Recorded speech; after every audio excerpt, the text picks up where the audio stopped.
El Hadji Amadou Sall. oui nga xam ne nii plateau bu ne taxaw na fa. waaw plateau bu ne défendre na fa Abdoulaye Wade. défendre fa Karim Wade. biir tribunal ñu brutaliser ko. waaw Omar Sarr mi nga xam ne ni lui aussi il a été en première ligne. quand le bateau tàngee moom moo fi nekkoon te baar bi. waaw Babacar Gaye ñëpp duñ ko wax ñëpp gis nañu engagement am. mais tey sax ñu ci mess en tout cas ci nu ñu communiquer da ngay yëg ne kenn consulté wu leen. le président Wade consulté wu leen sax bala muy jël ndogal. c'est normal nag Ablaye Wade bu demee tey jii ñoom ñoo doon l'oligarchie qui décidait de tout bu ñu demee tey ba. ñoo ko téye ba fii.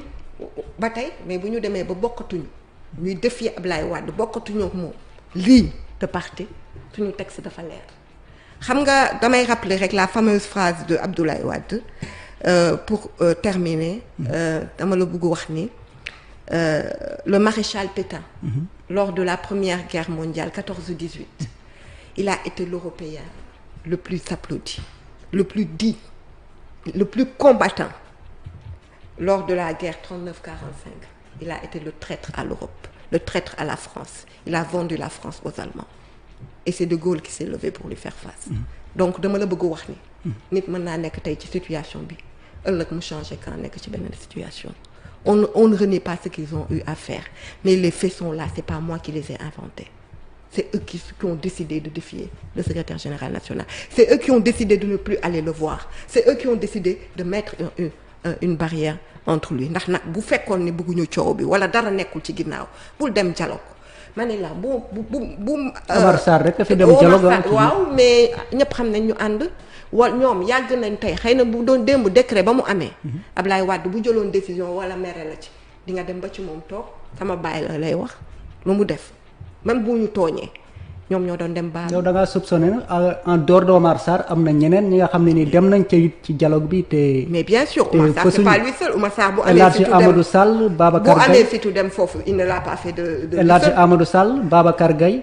moi ñoom wanewuñu ni dem nañ man daal ka dem mooy Omar Sarr ñi noppi nag boobu ba léegi crise bi. ñuy saaga Ablaye Wade naan dafa sénile te gis ngeen ko muy recevoir audience les personnalités.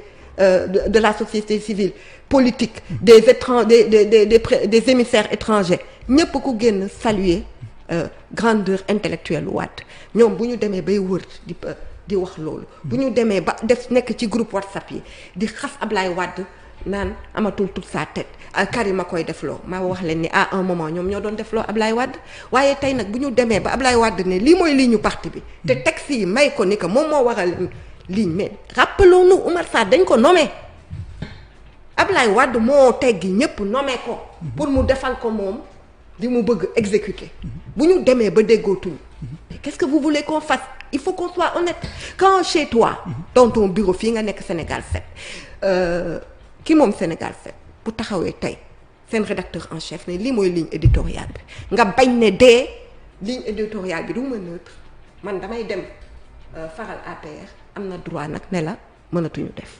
parce que suñu ligne éditoriale da nga koo wàcc loolu sa këru liggéeyukaay gi boo ko fi defee loolu moo fi xew. kon mën nañu xaar ay sanctions contre ñoom. non y a pas de sanctions ils ont refusé ils disent qu'ils sont militants simples on le leur admet ça va être réaménagé il y aura des changements parce que il y a plus de 180 exactement que j'ai vu parce qu'on était en réunion avec le président hier Mayoro et moi et il nous a montré mais li mënuñu ko jeexal de partout kii ñuy waxaat seen engagement que li mu wax mooy am que ñoom ils sont prêts fuñ ko fuñ remplacer ñu dem même suñu leen deful dara nga xam ne tey ils vont défendre ce secrétariat national jusqu'au bout et ils le soutiennent mënul jeex mënuma la wax combien de gens ñoo nekk ci loolu combien de lettres tombent par jour pour le féliciter et lui dire que tey jii que amatul décret tey lañ ko gën a gëm tey jii la ñu gën a gëm secrétariat national bi